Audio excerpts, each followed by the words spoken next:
오늘 말씀의 제목은 주님이 찾으시는 한 사람입니다. 사람들은 나 혼자 정의롭게 살아봤자 세상이 변하지 않으니 적당히 타협하면서 살려고 합니다. 그러나 하나님은 하나님을 경외하는 한 사람을 주목하세요.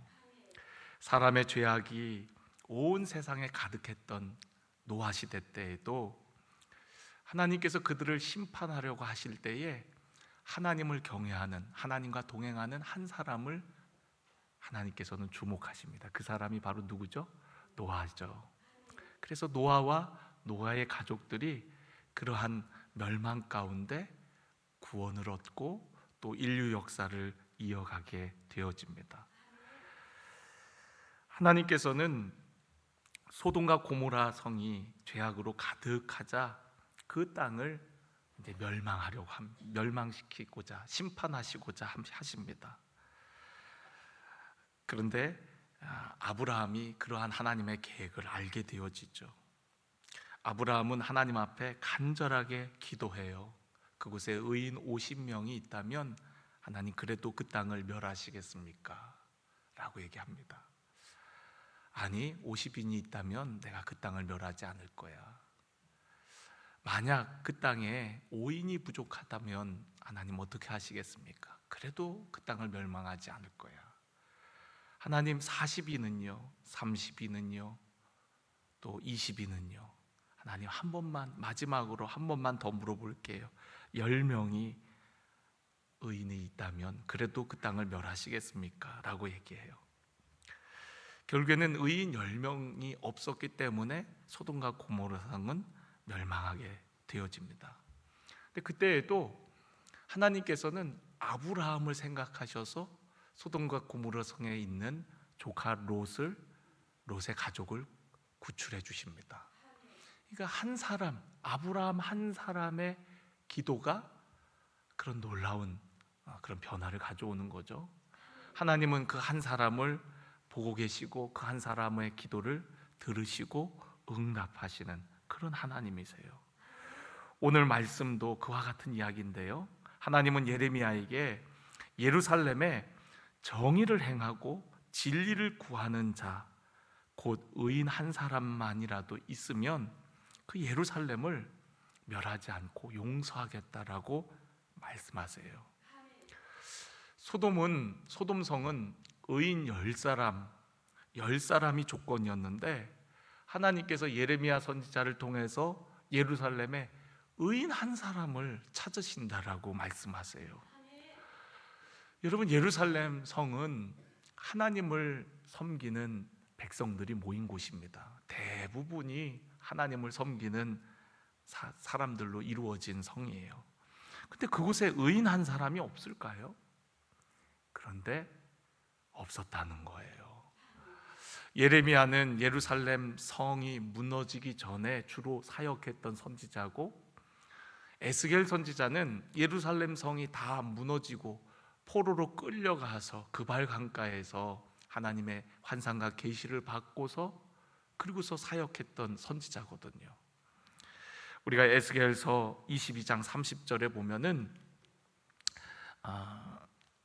뭐라고 말씀하고 있냐면 에스겔서 20장 30절에 보면은 예루살렘 성이 왜 무너졌는지를 얘기를 해요.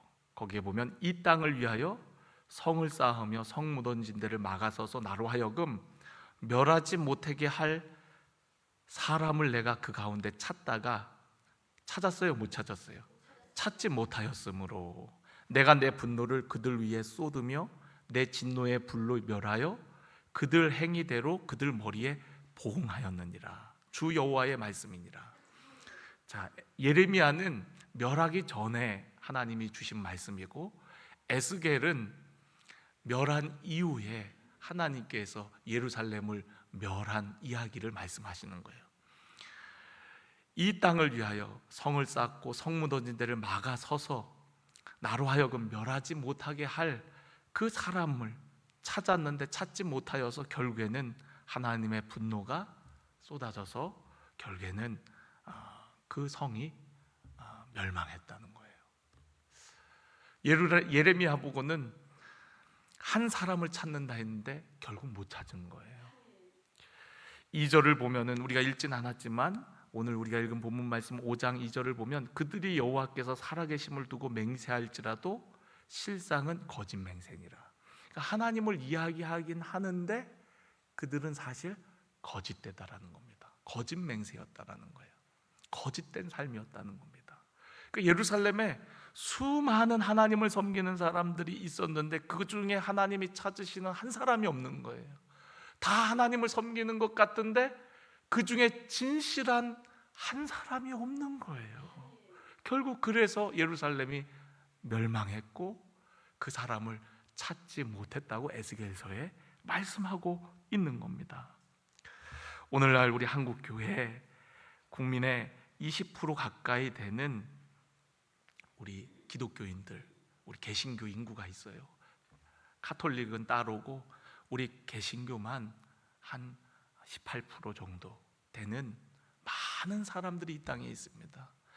우리가 시내를 나가봐도 정말 십자가가 곳곳에 있잖아요. 수많은 교회와 또 믿는 자들이 대여섯 명 중에 한 명은 우리 크리스찬이라고 할 정도로 많은 하나님의 백성들이 이 땅에 살고 있지만 정말 어쩌면은 오늘 예레미야의 말씀처럼 그 땅에 그 한 사람을 찾을 수 없었던 것처럼 어쩌면 오늘 이 많은 한국 교회 중에 또 성도들 중에 정말 주님이 찾으시는 그 한 사람이 있을까? 저와 여러분이 그 한 사람이 되어야 하는 줄로 믿습니다. 성 무너진 데를 막아서서 하나님으로 하여금 멸하지 못하게 하는 사람, 그 사람을 가리켜서 우리는 중보자라고 해요. 중보자. 바로 기도의 사람입니다. 하나님께서는 그러한 기도의 사람 중보자를 찾고 계세요.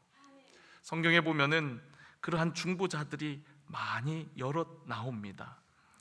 대표적으로 믿음의 조상 아브라함이 멸망하는 소돔과 고모라를 위해서 중보했고요. 또 모세가 우상 숭배한 이스라엘 백성들을 용서해 달라고 목숨을 걸고 중보하며 기도했던 모습을 우리가 알 수가 있습니다. 또 느헤미야가 예루살렘으로 귀환한 백성들의 형편을 듣고 그들을 위하여 수일 동안 금식하고 회개하며 기도하는 모습, 그게 바로 중보자의 모습이거든요. 여러분, 중보 기도자는요 다른 사람의 문제를 대신해서 하나님께 아뢰이는 사람이에요. 그리고 자신의 생명을 아끼지 않고 간구하는 사람입니다. 나의 문제, 나의 유익을 위한 간구가 아니라 다른 사람, 그리고 우리 공동체, 나라와 민족을 위해서 간구하는 사람이에요. 그리고 주님의 마음을 품고 기도하는 사람입니다. 주님을 가장 닮은 기도의 모습이 바로 중보 기도예요. 디모데전서 2장 5절에 보면 하나님은 한 분이시요 또 하나님과 사람 사이의 중보자도 한 분이시니 곧 사람이신 그리스도 예수라. 중보자는 한 분이라고 얘기합니다. 바로 예수 그리스도, 그분이 바로 우리의 유일한 중보자라고 얘기하고 있어요. 그런데 우리가 예수님의 동생, 하나님의 자녀가 되고서부터는 우리들도 예수님과 같이 그런 중보의 사역에 동역하게 되어지는 겁니다. 그러니까 중보 기도는 예수님과 함께 동역하여 기도하는 기도예요. 보통 어떤 분들은 중보 기도하면 너무 그거를 예수님의 영역으로 생각해서 중보 기도라고 하지 말고 그냥 다른 사람을 위한 간구, 도구라고 표현하는 분들도 계십니다. 그런데 주님께서는 내 이름으로 무엇이든지 구하라고 하거든요. 그러니까 우리가 예수 그리스도의 이름으로 무엇이든지 구하면 주님께서 시행하시겠다고 약속하셨는데 우리에게 중보기도, 예수님이 하시는 그 중보 사역도 함께 허락하신 줄로 믿습니다. 예수님의 대속의 사건은 이미 끝나서 하나님 보좌 우편에 앉으셨지만 하나님 보좌 우편에서도 끊이지 않고 지금까지 하시는 사역이 바로 우리를 위하여 간구하시는 중보 사역인 줄로 믿습니다. 또한 우리 안에 오신 성령님 역시도 우리를 위하여 간구하시는 중보자세요. 그래서 우리가 로마서 8장에 보면은 우리의 연약함을 위하여 말할 수 없는 탄식으로 우리를 위해 간구하신다 그랬어요. 그러니까 보혜사 성령님도 그분의 주된 사역 중에 하나가 바로 우리를 위한 중보 사역입니다. 우리를 위해 간구하신다는 거예요. 저는 여러분들이 이 귀한 사역에, 이 귀한 일에 동참하기를 간절히 원합니다. 우리 지난주에 우리 기도 합주회를 통해서 우리 기도하시는 분들이니까 제가 부탁을 드렸어요. 그 부탁은 무엇이냐면, 우리가 매일 돌아가면서 중보기도도 하지만 주일날 1, 2, 3부 예배를 위한 중보기도 사역을 하실 분들이 예배마다 2분씩만 세워졌으면 좋겠다는 말씀을 드렸습니다. 그러니까 우리가 예배가 1, 2, 3부니까 우리가 총 6분, 그래서 6분이 예배 시작하기 30분 일찍 오셔서 예배를 위해서 기도하는 거예요. 특별히 일부 예배 점점 많은 분들이 일부 예배를 드리세요. 처음에는 20명 조금 넘는 인원이 예배를 드리다가 조금씩 늘어나서 지금은 40여 명의 분들이 일부 예배를 드리는데, 일부 예배가 제일 힘들어요. 이상하게 이른 아침에 드리는 예배라서 그런지 분위기도 좀 가라앉아 있고, 그리고 우리 일부 예배 성도님들에게 좀 더 이렇게 갖춰진 예배를 이렇게 드리도록 하고 싶은데 늘 그런 미안한 마음이 있는 예배가 일부 예배거든요. 근데 일부 예배를 위해서, 또 각 예배를 위해서 함께 기도할, 중보할 그런 중보 기도자들이 세워졌으면 좋겠다. 할렐루야. 오늘 저녁에 여러분 말씀을 듣는 가운데 여러분 마음에 감동이 되시는 분은 그 사역에 여러분 함께 해주시면 좋겠어요. 그래서 정말 예수님과 동역해서 다른 사람을 위해서, 우리 공동체를 위해서, 우리가 속한 이 나라와 민족을 위해서 깨어 기도하는 우리 모두가 되어지기를 주님의 이름으로 간절히 축원합니다. 중보기도는요, 사랑으로 드리는 기도예요. 하나님의 사랑을 경험한 자만이 이 기도를 할 수가 있습니다. 사랑은요, 내게로 흘러갔다가 또한 누군가에게로 흘러가게 되어 있습니다. 사랑은 우리가 경험된 자만이 또한 그 사랑을 풍성히 흘려보낼 수 있는 거거든요. 하나님의 사랑을 충만하게 경험한 사람이 또한 사랑으로 누군가를 위해서, 또 사랑으로 이 나라와 이 민족을 끌어안고 기도할 수 있는 줄로 믿습니다. 그래서 중보기도는 사랑이 없이는 할 수 없는 기도예요. 그래서 여러분들이 정말 하나님의 사랑을 경험했다면, 그 사랑이 여러분의 심령 가운데 있다면 그 사랑으로 여러분 다른 사람을 위해서, 우리의 이웃을 위해서, 성도를 위해서, 교회를 위해서, 나라와 민족을 위해서 기도할 때에 그 사랑이 더 샘솟듯 풍성해질 줄로 믿습니다. 오늘 말씀을 준비하면서 이제 곧 있을 우리 10월 27일 날 한국교회가 함께 연합으로 광화문 광장에 모여서 예배를 드린다고 해요. 제가 지난 수요일 날 그 예배에 대한 우려, 그러면서도 그 예배가 잘 되어지기 위해서 우리가 함께 기도해야 된다고 말씀을 드렸어요. 이제 그 예배를 준비하는 준비위원회에서는 이것이 어떤 정치적 행동이 아니라 순수하게 우리가 믿는 성도들이 이 사회에 거룩한 영향력을 끼치기 위해 모이는 것이라고 강조하며 준비를 하고 있어요. 모이는 이유는 여러분들도 잘 아실 겁니다.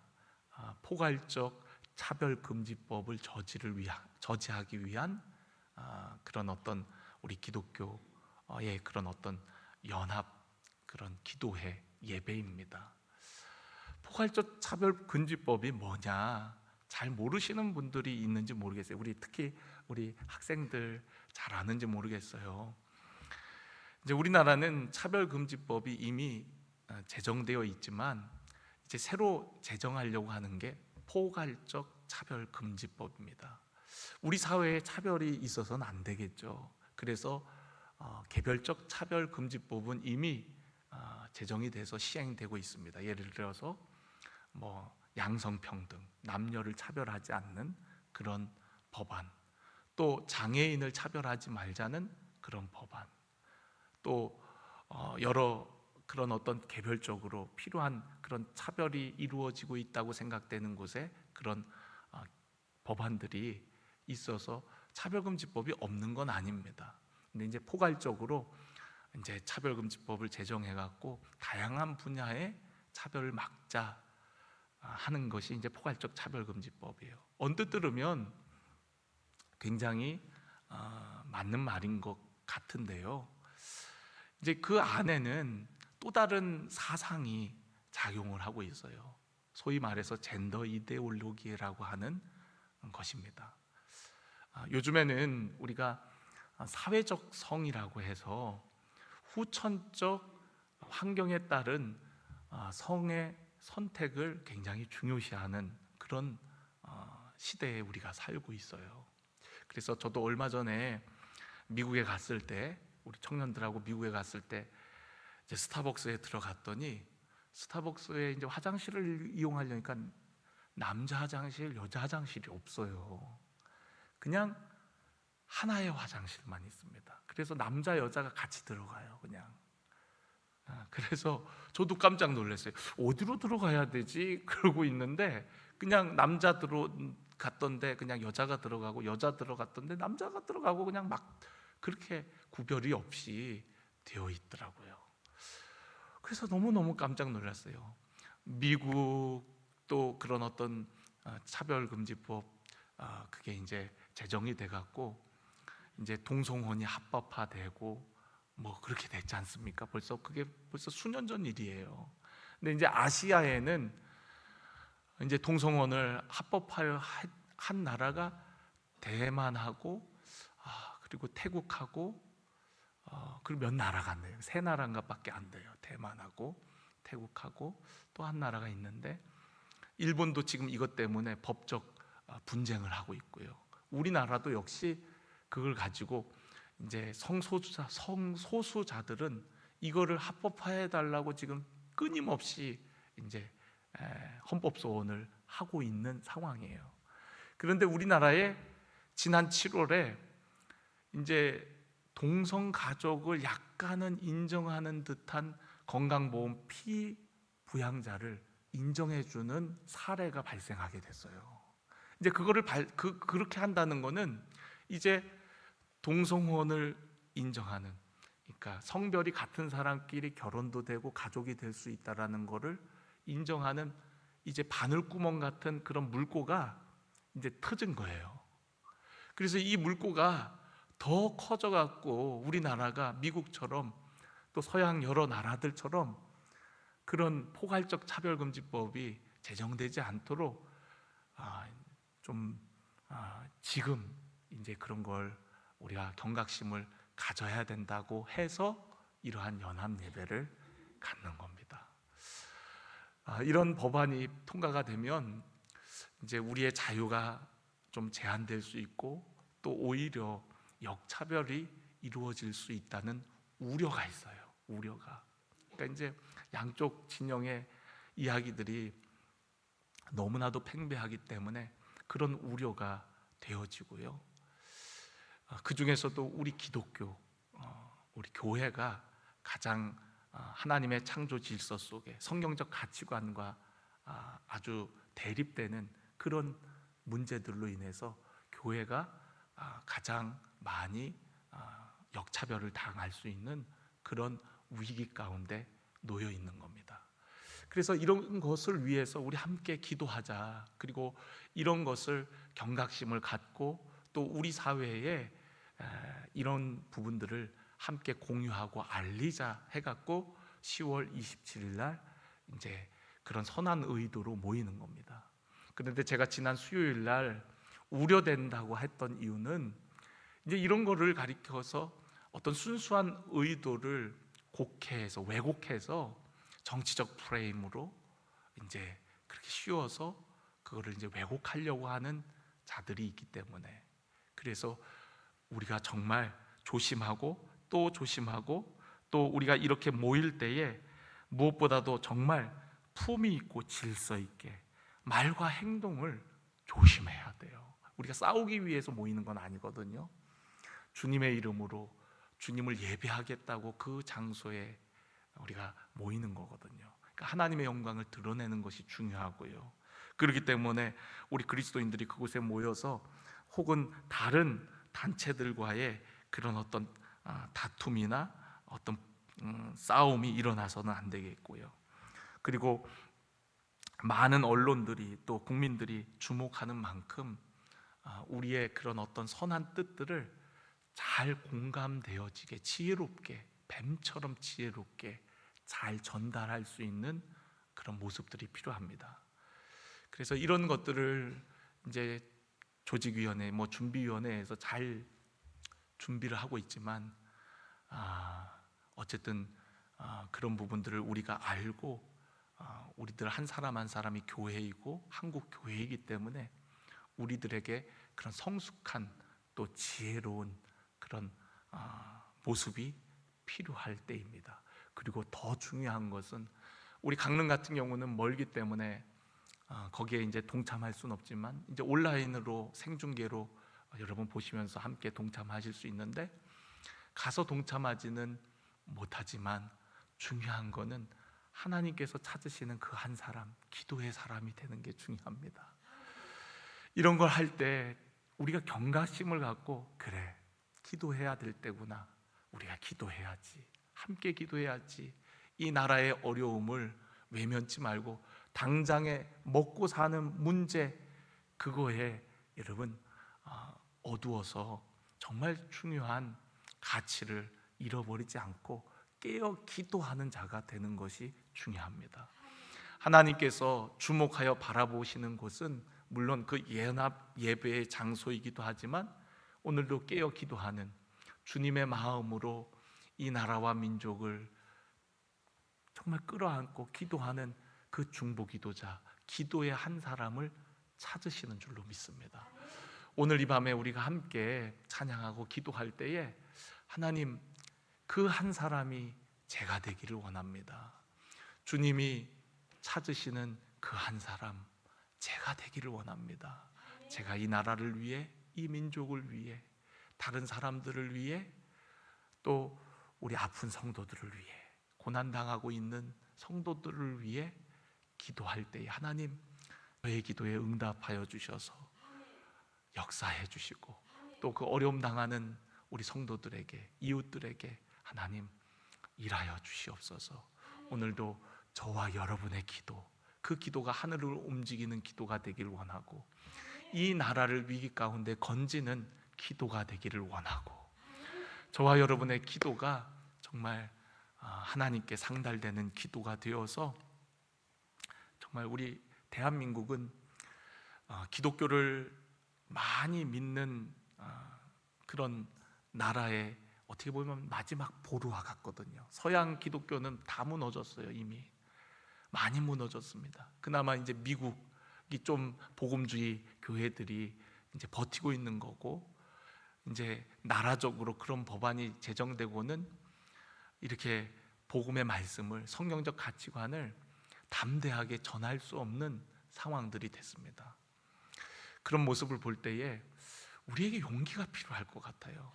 만약 정말 그런 상황이 된다 할지라도 죽으면 죽으리라, 우리 선조들이, 우리 믿음의 선배들이 그러한 것에 정말로 죽음을 무릅쓰고 하나님의 말씀, 그 복음의 가치를 지켜냈던 것처럼 정말 우리에게 그런 담대한 용기, 순교자의 마음이 필요한 줄로 믿습니다. 그래서 우리 반석교회가 이 마지막 때에 하나님의 영광을 드러내고 복음의 가치를 지켜내고, 또 하나님이 찾으시는 그 한 사람, 또 주님이 칭찬하시는 그 교회가 되어서 정말 이 나라와 민족과 열방을 변화시켜 나가는 우리 반석교회, 우리 사랑하는 우리 모든 성도 여러분들이 되어지기를 간절히 축원합니다.